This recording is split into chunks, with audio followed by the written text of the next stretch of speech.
Dans les vaccins anti-cancer, il y a des vaccins préventifs et des vaccins préventifs qui sont dirigés contre les virus associés au cancer et en particulier l'HBV et l'HPV. Donc je vais vous brosser à très rapide trait quelques points vraiment importants sur les aspects de ces vaccins qui sont maintenant anciens contre l'hépatite B et le papillomavirus. Et puis, je vais vous parler des aspects plus innovants de vaccins contre le cancer et on va retrouver, vous allez voir, des analogies avec ce qui se passe aujourd'hui sur le SARS-CoV-2. Et puis, pour le VIH, eh bien, on va voir comment les vaccins ARN et leur immense succès pourraient aider au développement futur, si on y arrive un jour, de vaccins anti-VIH. Alors, le premier vaccin anti-cancer, c'est le vaccin contre l'hépatite B. Et le vaccin contre l'hépatite B, c'est vraiment un vaccin extraordinaire. C'est un vaccin à particules, à protéines recombinantes. L'intérêt et la chance, c'est que le virus HBV, c'est un virus à ADN qui ne varie que très peu. Et donc, la vaccination contre l'HBV permet, vous le savez bien, non seulement de nous protéger, nous professionnels de santé, contre l'hépatite, et a permis de réduire quand même de façon extraordinaire les hépatites professionnelles, mais devrait également, en théorie, protéger contre le cancer de type hépatocellulaire. Et ces courbes qui sont sur la partie droite de la figure, qui sont des courbes de données rétrospectives épidémiologiques américaines, montrent que un sujet vacciné par l'HBV a une protection contre les cancers, on n'est pas encore dans l'hépatocellulaire, qui est tout à fait significative par rapport aux non-vaccinés. Vous remarquerez aussi la durée de la protection. La durée de la protection, elle est de 20 ans. Et en fait, pourquoi analyse-t-on la durée de protection qui pourrait être associée au vaccin HBV sur 20 ans? C'est parce que, à la grande différence de ce qu'on vient voir, le vaccin contre l'hépatite B est injecté une fois, ou 2 ou 3 fois, et puis il n'y a pas de rappel. On a une immunité pour la vie, on a une mémoire pour la vie qui est suffisamment efficace pour protéger à tout moment, et pour l'instant, il n'y a pas d'indication à faire de rappel, même 30 ans après la vaccination contre l'HPV. Alors, la grande question, c'est est-ce que ça protège contre le cancer? Et là, la réponse n'est pas si claire. Car au niveau mondial, l'épidémiologie du cancer hépatocellulaire a augmenté. Elle a été multipliée d'un facteur 2 en 25 ans. Si l'on regarde dans les détails, en fait, il y a une réduction du cancer hépatocellulaire, mais cette réduction, elle n'est observée à l'épidémiologie mondiale que sur des tranches de population très particulières, les enfants, les adultes, les adolescents et les adultes jeunes. Et de façon encore plus surprenante, les pays qui ont enregistré la plus grande régression de cancer hépatocellulaire, ce ne sont pas les pays riches, ce ne sont pas nous. Nous avons augmenté notre fréquence de cancer hépatocellulaire. Ce sont les pays les plus pauvres, entre guillemets, ou peut-être les moins transparents, ça on ne sait pas très bien, qui affichent une réduction très significative des cancers hépatocellulaires. Alors, il y a vraisemblablement des biais dans toutes ces études épidémiologiques mondiales. Les biais sont liés aux différences de capacité diagnostique, c'est évident. Les biais sont liés à l'âge des populations, mais il y a un plaidoyer mondial pour renforcer l'accès à la vaccination très précoce de l'enfant, protéger l'enfant contre l'hépatite B, de manière à protéger au mieux contre les cancers hépatocellulaires. Donc vous voyez que le combat n'est pas encore gagné. Pour l'HPV, qui est un vaccin extraordinaire, qui, vous savez que le virus HPV induit des cancers anogénitaux, mais également des cancers de l'oropharynx, avec vous savez que c'est également le 5e cause de cancer dans le monde. Nous avons un vaccin qui est absolument magnifique. Il est composé de pseudoparticules recombinantes, une technologie qui est bien éprouvée, il y a des adjuvants. Il y a eu un premier vaccin avec 4 valences contre 4 types d'HPV. Nous avons maintenant un vaccin avec 9 valences contre les 9 virus les plus oncogènes qui sont responsables des cancers anogénitaux.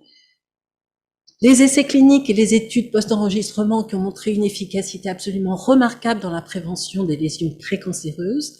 Et puis, une étude historique qui est sortie l'année dernière, une étude anglaise, les Anglais sont toujours très bons en vaccinologie, qui montre pour la première fois, c'est le diagramme à droite, que oui, ce vaccin protège contre le cancer du col de l'utérus de façon extrêmement significative dans la population anglaise, car la population anglaise a été impeccablement vaccinée depuis maintenant 15 ans. Et sur cette dernière diapositive, vous avez la carte d'Europe qui n'est pas complètement updatée de la couverture vaccinale anti-HPV, et à notre grande honte, mais c'est vraiment, pour moi, enfin, je n'arrête pas de le répéter aux étudiants, mais c'est un scandale historique. On est encore à 30% de couverture vaccinale en France. Nos voisins sont à plus de 75%.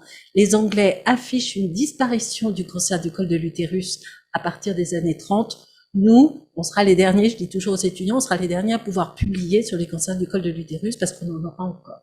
Voilà, donc il y a des vaccins, et on parle de l'hésitation vaccinale. Ici, la raison pour laquelle il n'y a pas de couverture vaccinale en France, c'est que vous le savez, on a eu des grandes figures de la médecine qui ont pris parti contre le vaccin HPV.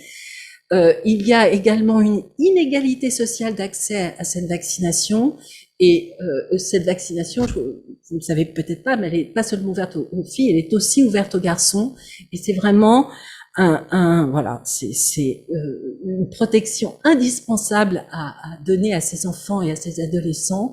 Et puis surtout, il faut qu'on rattrape notre retard vis-à-vis de la communauté internationale. C'est un vrai scandale médical. Alors, les vaccins contre les cancers, c'est pas évidemment que des vaccins contre des cancers induits par les virus. Et la grande question des cancers et de la vaccination contre les cancers, ça a été de trouver les antigènes des tumeurs contre lesquelles on pouvait immuniser. Donc, il y a eu des dizaines d'années de recherche qui se sont soldées par des échecs pour rechercher des antigènes spécifiques de tumeurs. Et puis, avec les progrès du génie génétique et le séquençage systématique de tumeurs, on a pu montrer qu'il y avait une très grande variabilité, un très grand nombre de mutations dans un très grand nombre de tumeurs. Maintenant, c'est tout à fait bien connu. Vous savez que c'est grâce à ces mutations qui deviennent reconnues par le système immunitaire que l'immunothérapie par immune checkpoint marche aussi bien, mais cela donne aussi une opportunité pour vacciner, car ces mutations peuvent être, les fragments de protéines mutées peuvent être présentés par le système immunitaire, par les molécules HLA de la tumeur, et le système immunitaire qui n'a jamais été éduqué à tolérer ces mutations, puisqu'elles sont nouvelles, le système immunitaire va reconnaître ces mutations. Et donc, on construit aujourd'hui des pipelines d'analyse bioinformatique à partir du séquençage intégral des tumeurs qui permet de définir avec l'antigène HLA du patient quels sont les antigènes tumoraux qui peuvent être reconnus. Et regardez la signature du papier qui est en en-tête. Vous reconnaîtrez peut-être un nom qui a été beaucoup médiatisé depuis 2 ans, Ugur Sahin. Donc, Ugur Sahin, c'est le patron de BioNTech, donc un des co-découvreurs des vaccins ARN messagers. Ce papier date de bien avant l'ère du SARS-CoV-2.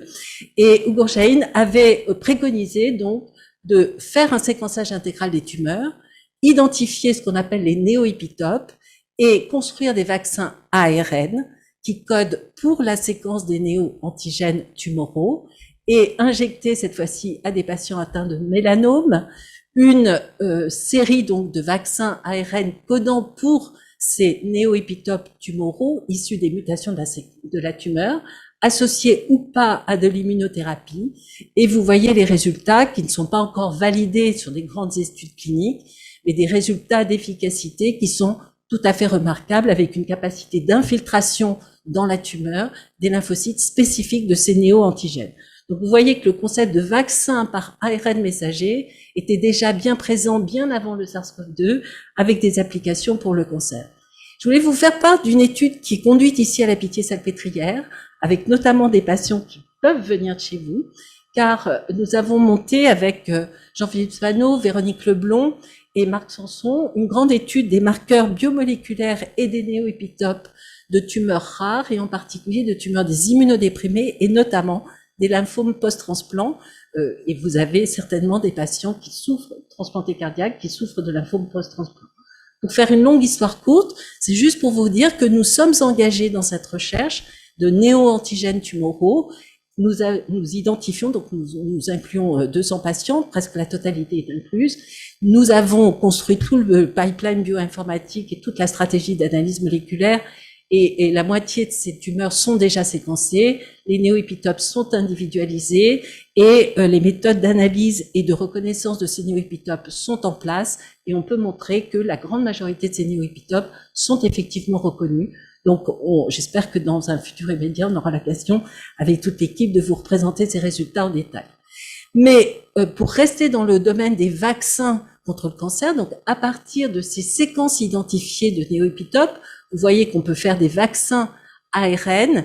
Et encore une fois, avant le SARS-CoV-2, il y avait déjà tout ce tableau qui est illisible, mais c'est juste pour vous montrer le nombre d'essais cliniques qui étaient déjà enregistrés sur clinicaltrial.gov, d'essais vaccinaux basés sur le concept d'ARN messager codant pour ces antigènes tumoraux.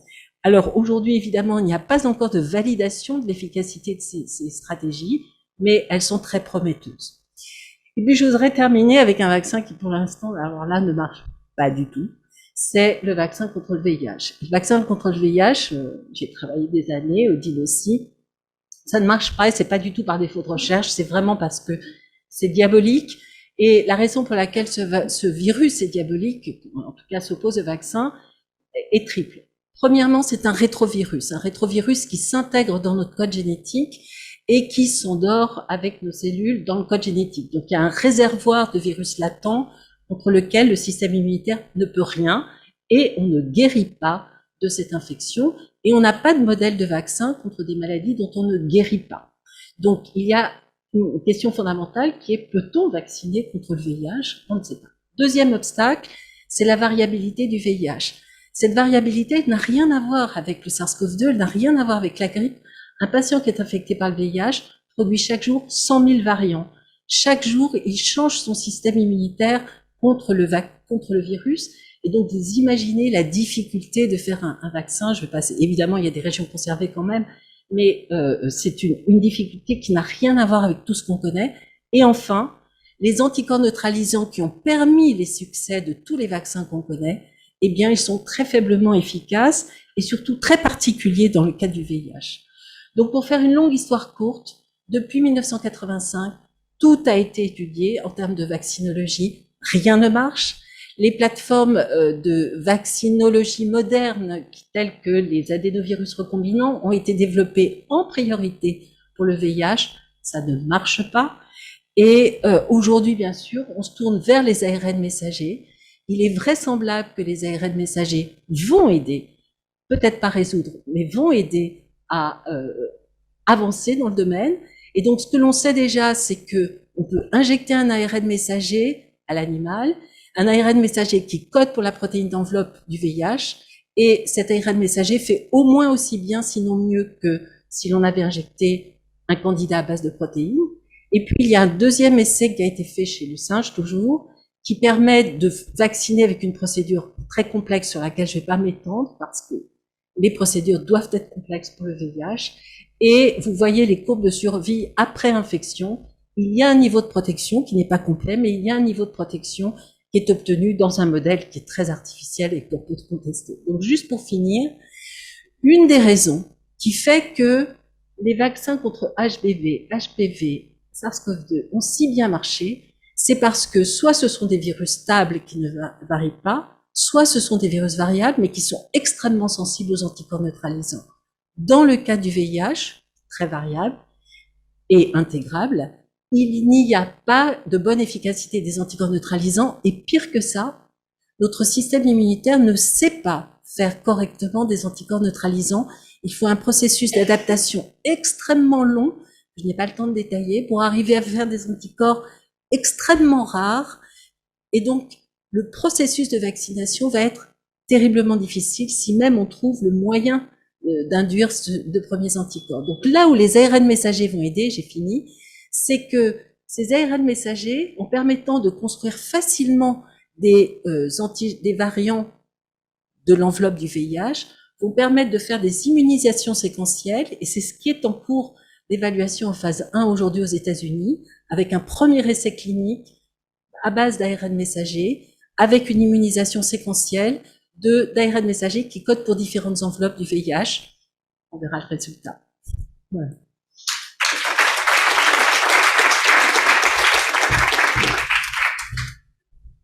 Merci Brigitte pour ce superbe bilan. Une question? Jusqu'à quel âge on peut vacciner avec le vaccin HPV pour rattraper notre retard? Alors, on a une immunité, vous savez que c'est une maladie sexuellement transmissible, donc en gros, tout le monde est immun après 25 ans. Donc on considère qu'au-delà de 25 ans, il n'est pas utile de vacciner. Voilà. Tu peux peut-être faire un commentaire sur l'intérêt de la vaccination à l'école? Oui, s'il te plaît. Ah, tu veux le faire? Non, toi.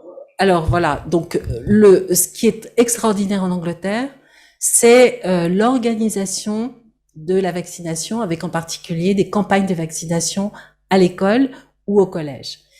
Et c'est grâce à ça que les Anglais sont arrivés à si bien vacciner, pas seulement contre l'HPV d'ailleurs, ils vaccinent très bien contre beaucoup de choses. Nous n'avons pas de médecine scolaire, nous n'avons pas de campagne de vaccination à l'école. Nous nous battons avec Alain pour essayer d'utiliser l'école comme véhicule de la vaccination, et c'est probablement une des causes d'échec de la vaccination anti-SARS-CoV-2 qu'a montré Alain. C'est certainement une des causes d'échec de la vaccination anti-HPV, et vous en connaissez de l'origine. Hein. L'origine, c'est la vaccination anti-HBV qui avait été introduite à l'école et qui a posé des problèmes parce qu'elle avait été introduite probablement de façon pas très didactique. Voilà, donc on hérite d'une situation extrêmement lourde en France qui nous pénalise. On demande l'autorisation des parents d'Angleterre pour vacciner les enfants? Oui. Ouais, oui. pareil, je crois donc. que c'est comme en France, un seul parent suffit. Non, mais quand c'est à l'école, voilà. Mais les Anglais sont beaucoup plus disciplinés. Ah. Hein. D'autres questions? Je regarde ici si on a des questions. J'ai peut-être une question.